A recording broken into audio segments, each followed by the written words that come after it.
ரசிகர் வந்துட்டு தலைவர் என்ன சொன்னாலும் கேட்டுப்பாங்க, சரி தலையாட்டுவாங்க. ஏன்னா அவர் நேற்று அப்படிதான் சொன்னார், பொறுமையாக இருங்க, வெயிட் பண்ணுங்கன்ட்டு. ஆனால் நாங்கள் ஒரு பொதுமக்களாக நாங்கள் வந்துட்டு எல்லா ஆல்ரெடி நாங்கள் விலைவாசியில் ரொம்ப கஷ்டப்படுறோம். போதைப் பொருள் எடுக்கிறது வந்து சாத்தியமா, அது வந்து ரொம்ப ஸ்லோவாக தான் சாத்தியமாகும். இப்போ சாத்தியமாகாது. பஞ்சம் வர்றதை பற்றிய போலீஸ் ஸ்டேஷனில் முக்கியமானது பெண்களுக்கானதை எடுக்கிறதே இல்லை. அந்த 200 யூனிட் ஃப்ரீன்னு போட்ட கையெழுத்து எங்களுக்கு உண்மையிலேயே ஒரு பெரிய வரப்பிரசாதமாக இருக்குது. பெண்கள் பாதுகாப்பு அவர் பண்ணுவார், ஏற்கனவே சொல்லியிருக்காரு. அதை நடைமுறை கண்டிப்பாக நடத்துவார். இன்றைக்கே திருச்சியில் குழந்தைகிட்ட யாரும் ஓட்டு கேட்டு பார்த்துருக்கீங்களா? எந்த அரசியல்வாதி வச்சு? அப்புறம் அதை எப்படி பண்பட்ட சமமாக இருக்கும்? போட்டிருந்தா எல்லா மக்களும், பாமர மக்கள்லாம் சந்தோஷப்பட்டிருப்பாங்க. ஏன்னா அதை வச்சு தான் மகளிர் ஓட்டுகளே நிறைய அவருக்கு விழுந்தது. ஏன்னா அந்த அவர் முன்னாள் முதலமைச்சர் வந்து 1000 ரூபாய் போடும்போது, 2500 ரூபாய் போடும்போது எல்லாருக்குமே ஒரு ஆசை தான் இருக்கும். அப்புறம் வந்து பெண்களுக்கு பாதுகாப்பு தரேன் நினைக்கிறாரு, போதை ஒழிக்கிறேன்னு நினைக்கிறாரு. அப்புறம் முயற்சி பண்றேன், செய்யற படிப்படியா செய்யறேன்னு இருக்காரு, செய்வார், நம்பிக்கை இருக்கு. ஆட்டோ தொழிலாளர்களுக்கு ஏதாச்சும் நல்ல இது சொல்லணுமா? நாங்கள் ரொம்ப கஷ்டப்படுறோமா ஆட்டோ தொழிலாளர்கள். ஒரு நாளைக்கு 400 ரூபாய் இது பண்ணாங்க வாடகை, தமிழ்ல ரொம்ப கஷ்டமாயிருமா. வணக்கம் மக்களே, நான் உங்க விஜய் மீனா. இன்னைக்கு நம்ம என்ன தெரிஞ்சுக்க போறோம் அப்படின்னு பாத்தீங்கன்னா, தாவேகா தலைவர் விஜய் அவர்கள் முதல்வரா பொறுப்பேற்றதுக்கு பிறகு ஃபர்ஸ்ட் அவர் கையெழுத்திட்ட 3 முக்கியமான வாக்குறுதிகளை பத்தி நம்ம மக்கள்கிட்ட கேட்டு தெரிஞ்சுக்கலாம். பிளஸ் அது எவ்வளவு அவங்களுக்கு சர்ப்ரைஸா இருந்துச்சுன்னு கேட்டு தெரிஞ்சுக்கலாம். வாங்க கேட்கலாம். 200 யூனிட் மின்சார இலவசம் சொல்றாங்க. அவர் சொன்னார். இப்போ பார்த்தா வந்துட்டு 500 யூனிட் மேலே இப்போ கம்மியாக இருக்கிறது தான் யூஸ் பண்ண சொல்கிறாங்க. வெயில் டைம் பார்த்தீங்கன்னா நாங்கள் அதிகமாக யூஸ் பண்ணுவோம். இப்போ எங்களை மாரி வியாபாரிங்களுக்கு எல்லாருக்கும் கஷ்டம் தானே. அவரோட ரசிகர் வந்துட்டு தலைவர் என்ன சொன்னாலும் கேட்டுப்பாங்க, சரி தலையாட்டுவாங்க. ஏன்னா அவர் நேற்று அப்படிதான் சொன்னார், பொறுமையாக இருங்க, வெயிட் பண்ணுங்கன்ட்டு. ஆனால் நாங்கள் ஒரு பொதுமக்களாக நாங்கள் வந்துட்டு எல்லா ஆல்ரெடி நாங்கள் விலைவாசியில் ரொம்ப கஷ்டப்படுறோம். இப்போ வந்துட்டு இவர் வந்துட்டு 500 யூனிட் கம்மியாக யூஸ் பண்ணுறவங்களுக்கு தான் அதிகமாக யூஸ் பண்ணால், நாங்கள் இப்போ வெயில் டைம் பார்த்தீங்கன்னா அதிகமாக யூஸ் பண்ணுவோம். இப்போ எங்களை நாங்கள்லாம் பண்ணுறது அது மாதிரி 2500 ரூபா தரேன்னு சொன்னேன்.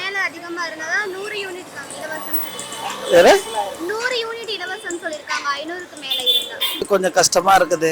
ஏதோ பொதுமக்கள் கொஞ்சம் பாதிக்காம கொஞ்சம் பாருங்க. எங்களுடைய கருத்து என்னன்னா, அவரும் கொஞ்ச நாள் வெயிட் பண்ணுங்க, நான் கண்டிப்பா செய்யறேன் அப்படின்னு சொல்லியிருக்காரு. சரி பார்ப்போம். அது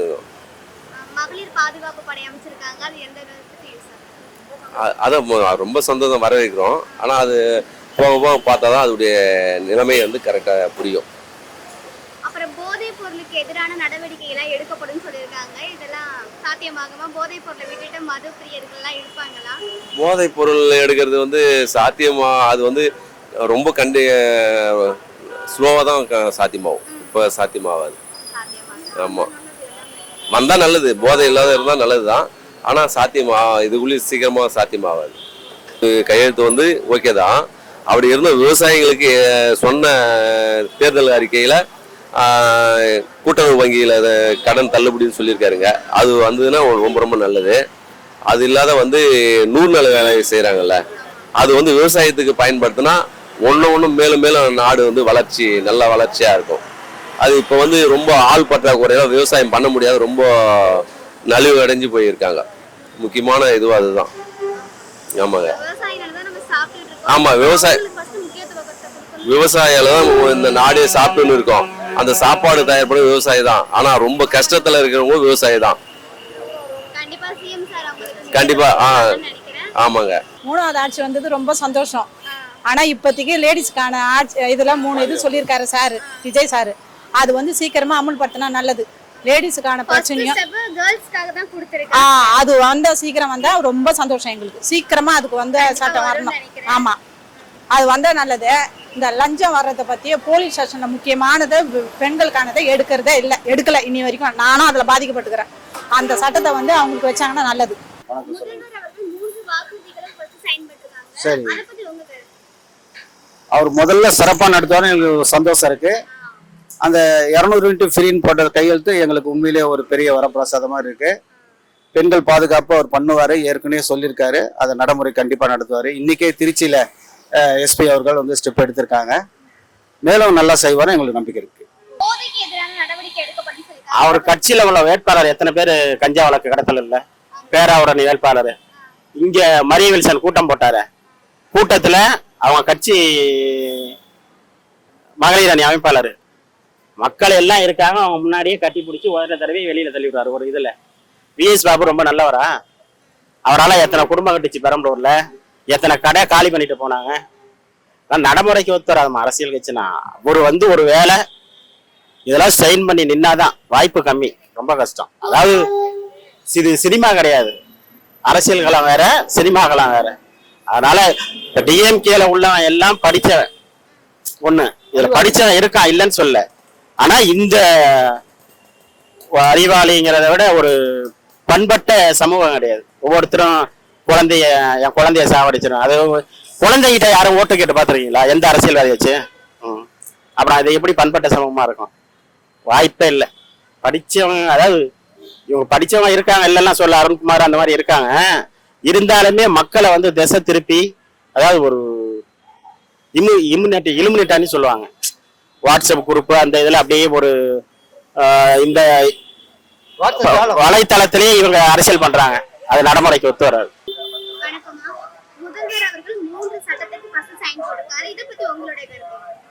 முதல்வர் 3 இது போடுறது நல்லதா தான் தெரியுது. இருந்தாலும் அந்த முதல் அறிக்கையை ஃபர்ஸ்டா மகளிர் உரிமை தொகை போட்டிருந்தா எல்லா மக்களும், பாமர மக்கள்லாம் சந்தோஷப்பட்டிருப்பாங்க. ஏன்னா அதை வச்சுதான் மகளிர் ஓட்டுகளே நிறைய அவருக்கு இருந்தது. ஏன்னா அந்த அவர் முன்னாள் முதலமைச்சர் 1000 ரூபாய் போடும்போது, 2500 ரூபாய் போடும்போது எல்லாருக்குமே ஒரு ஆசைதான் இருக்கும். ஏன்னா அந்த எதிர்பார்ப்பு இருக்கும்.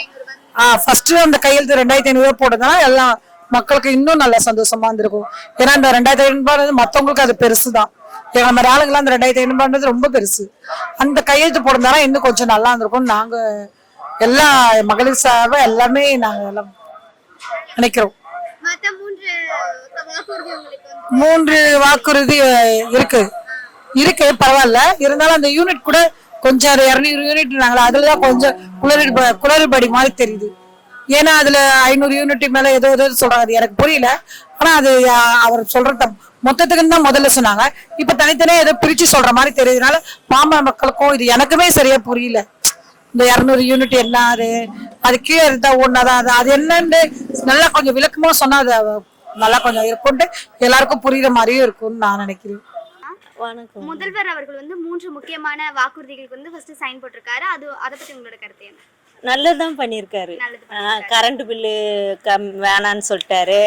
அப்புறம் பெண்களுக்கு பாதுகாப்பு தரேன்னுக்கிறாரு, போதை ஒழிக்கிறேன்னுக்கிறாரு. அப்புறம் முயற்சி பண்றேன், செய்யறேன், படிப்படியா செய்யறேன்னு இருக்காரு. செய்வார், நம்பிக்கை இருக்கு. 60 யூனிட் மேல ஃப்ரீங்கிறாரு. ஆனா 100 ஃப்ரீயா ஏற்கனவே கொடுத்துருந்தாங்க. அந்த 100க்கு மேல டபுள் ஆனாவே அது அமௌண்ட் வேற. 100 யூனிட் 100க்கு மேல தேன்னா அப்படியே டபுள் ஆகும் அமௌண்ட். அப்புறம் எப்படி அவர் ஃப்ரீங்கிறதுல ஒன்றும் பிரயோஜனமா இல்லை. வேற இங்க டவுன் பஸ்ல நார்மலா ஃப்ரீயா போறதே கஷ்டம். இவர் சென்னை டு கன்னியாகுமரி வரைக்கும் எப்படி கொடுப்பாருன்னு தெரியல. 3வது நேற்று தான் வந்தாரு. இதுக்கு முன்னாடி இவர் வெள்ளாரிக்கு விட வேண்டியது. ஏன்னா இதுக்கு முன்னாடி 10 லட்சம் கோடிங்கிற கடை தெரியாது அவருக்கு. அப்ப தெரியாது எப்படி அரசியலுக்கு வர்றாரு. இப்போ புதுசா வெள்ளாரிக்கை விடுறவனா அப்புறம் எல்லாத்தையும் ஏமாத்துற வேலை தானே இது. வெள்ளரிக்கை ஏற்கனவே தான் அவங்க விட்டாங்க. பிடிஆரோட இவங்க குரூப்ல படிச்சவங்க போனவங்க எல்லாம் இருக்காங்களா? அதெல்லாம் வேஸ்ட். சும்மா சொல்லிக்கிட்டு வந்துட்டாங்க, அவ்வளவுதான். நிரந்தரமா என்னன்னு தெரியாது, அவ்வளவுதான். என்ன வேற என்ன சொல்றீங்க? வேற 6 நடக்குமா அது? இப்ப இவர் ஆட்சிக்கு 2 நாள் ஆகல, 7 கேஸ் இவர் மேல பதிவாயிருக்கு, இவங்க கட்சிக்கார மேல. அதுக்கு என்ன பதில் சொல்றீங்க?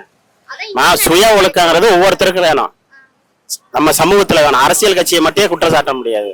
சுய ஒழுக்கங்கிறது எல்லாத்துக்கும் வேணும். அப்புறம் இவர் கட்சியில ஏன் சுய ஒழுக்கம் இல்ல? 2வது நாள், இன்னைக்கு 2வது நாள் 7 கேஸ் ஆயிருக்கு ஒரு கட்சி மேல. அப்புறம் 6 சிலிண்டர் இப்ப கொடுக்க முடியுமா இப்ப உள்ள நடைமுறையில? இல்ல ஈரான் அதிபரோட இவர் டைப் வச்சிருக்காரா? இது நடக்கிற காரியமா இது? வணக்கம்மா. தாவேக தலைவர் விஜய் அவர்கள் முதல்வரா பொறுப்பேற்றதுக்கு பிறகு 3 முக்கியமான திட்டங்களுக்கு ஃபர்ஸ்ட் சைன் போட்டிருக்காரு. இத பத்தி உங்களோட கருத்து என்ன? எங்களுக்கு இந்த 3 திட்டம் போட்டது ரொம்ப சந்தோஷமா. ஆட்டோ தொழிலாளர்களுக்கு ஏதாச்சும் நல்ல இது சொல்லணுமா? நாங்கள் ரொம்ப கஷ்டப்படுறோமா ஆட்டோ தொழிலாளர்கள். ஒரு நாளைக்கு 400 ரூபாய் இது பண்ணுறாங்க வாடகை. தலைமுறையில் ரொம்ப கஷ்டமா இருக்குமா. கொஞ்சம் அது கொஞ்சம் ஹெல்ப் பண்ண சொன்னா நல்லா இருக்குமா. இந்த 3 திட்டங்கள் எங்களுக்கு சர்ப்ரைஸ் தான்மா, நல்ல இதுதாம்மா. ஓகே மக்களே, நம்ம பொதுமக்களோட கருத்துக்களை கேட்டு தெரிஞ்சுக்கிட்டோம். உங்களோட கருத்து என்னன்னு கீழே மறக்காம கமெண்ட் பண்ணுங்க. மறக்காம நம்ம நியூஸ் பிளஸ் தமிழ் சேனலை சப்ஸ்கிரைப் பண்ணுங்க. நன்றி.